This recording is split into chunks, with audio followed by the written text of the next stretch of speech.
Welcome to Conversations with an Average Joe and how times have changed. My God, how did we lose control of our lives so quickly?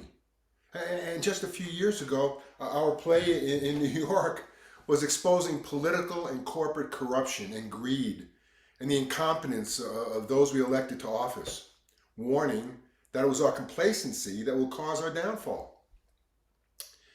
And those who were supposed to be representing our interests we're getting rich by following their leaders and their parties.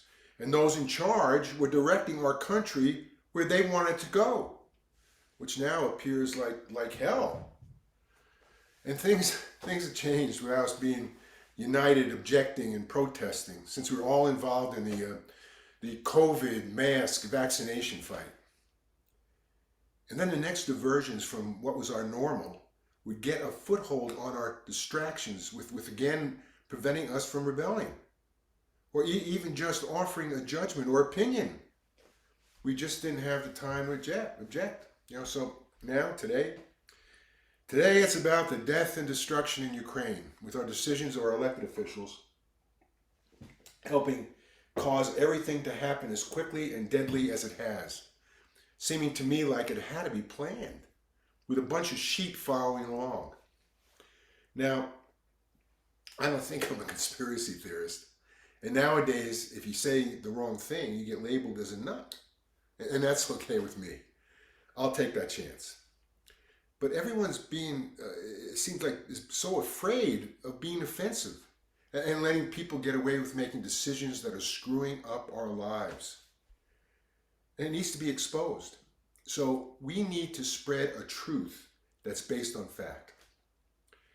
So as an independent, no longer in office or planning on running for office, I'm going to take a chance and expose the fake news on all sides and the stupid opinions disguised as fact. Yeah. Being an average Joe who shared in our loss of liberties and livelihoods, I kept thinking it couldn't get any worse. But here we are today with the people controlling our lives not knowing what the hell they're doing. Or maybe they do know what they're doing. And what's happening in Ukraine? That's now threatening the future of our country. Didn't just happen out of the blue. Okay, think back at all that led up to it. And instead of asking how or when or who or where, just ask why. Was it something like incompetence or mistakes or even unforeseen circumstances that caused what some thought were pretty stupid decisions? And while we have disagreements about things that are happening, it's when there's a pattern of decisions continuing to have a negative impact on our country that we need to ask why. Why? And it is a pattern, trust me. Like the opening of our borders, encouraging millions of unknown illegal entries, requiring their unlimited funding while veterans are homeless. The closings of drilling for oil that took us from a surplus to a shortage, so now we're buying off of our enemies, increasing the price of gas so many of us can no longer pay our bills. Then the disaster and military embarrassment and lives cost from our failed Afghan extraction, and the unfathomable debt driven with the excuse of COVID and continuing to increase inflation to a point of bankrupting our middle class and possibly our nation. And that's what the world sees, what our enemies see, what Putin sees. And we all know his goals were always ambitious about reforming the Soviet Union. But he was just waiting for an opening, an opportunity, Anyway, some years ago, I taught a couple of graduate courses. One was human behavior that analyzed what motivated people to act like they do.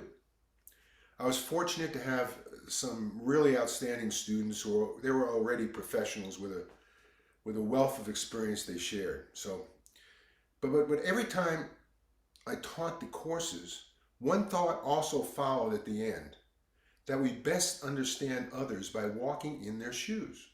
So now we have Putin's shoes to walk in, to which I can add my observation of this KGB spy isolated without anyone to trust, riding bare-chested on a horse for the world to see his strength that most likely hides a coward and a bully with a fear of losing power if others are allowed to make that decision, exposing the paranoia and brutality of like a Hitler or Stalin. But the shoes he's now walking in have been waiting to be presented with a real outlook of having Ukraine join with NATO, which would then have a presence at the Russian border, where he also claims there's a joint US-Ukraine bioexperimentation lab close by, which he compares to China's Wuhan lab. So that's the excuses and the reasons walking his shoes bring. And then, to add to the mix, his perception of a weakened, split United States as a country with its disputes over COVID and vaccinations, and even showing its military commitment with a willingness to fire seasoned military patriots over its vaccination policy. Along with our unruly crime and protests and riots in the streets. Can you imagine how bad that must look? And how much Putin must have thought, with all that confusion and COVID disputes all over the world, that now was just the right time for a strike on Ukraine. And that's what encouraged his brutal scorched earth attack to attempt to destroy all of Ukraine, killing defenseless women and children and elderly civilians who don't pose him any threat. But why? Why did Putin do it now? Well, it was again the invite by our president, loosely disguised as making a policy statement he didn't need to make, saying that we would accept a minor incursion of Russian troops into Ukraine, and that under no circumstances would our troops engage Russians on Ukrainian soil. Why would he say that? It's like a reverse red line, where we're telling Putin the line we won't cross. Stupidity. Or not. It's as if he was opening the door for Putin to go into Ukraine much the same way those millions were invited to cross our borders. Again, spelling out there would be no response. And like our hasty Afghan retreat with the Taliban dictating our decisions, telling us what to do. That's the pattern I'm talking about. And add to that the members of Congress and media giants like Tucker Carlson from the right and seemingly taking Russia's side, giving Biden some cover. And if you still believe it's all a coincidence, then I have a slightly used, leaking, recently bombed nuclear power plant in Chernobyl for sale. So that brings us back to the issue at hand with Putin in total control, using a vicious, one-sided war with all the cards in his possession, as our president continues to surrender to the fear of a conflict with Russia, as Putin doesn't have any fear of us.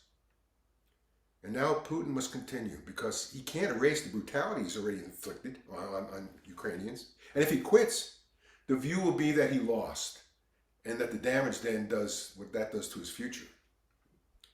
So as despicable as it may seem, with the continuing slaughter of the innocent, but also considering the position of our president and not allowing for stopping the bloodshed and not allowing for no-fly zone or more planes, we must give Putin a way out of this war so he can save face. If not, the war will undoubtedly carry on to NATO, and we'll have to become involved.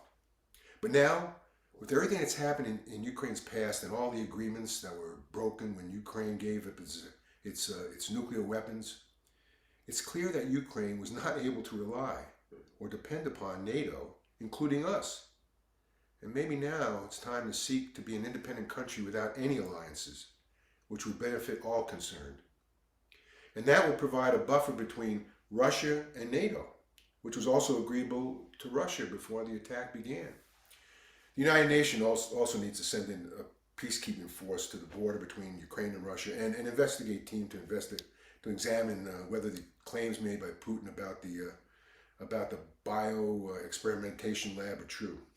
In the meantime, while Putin may or may not be bluffing about going nuclear if we escalate our assistance, the bluff has to be called.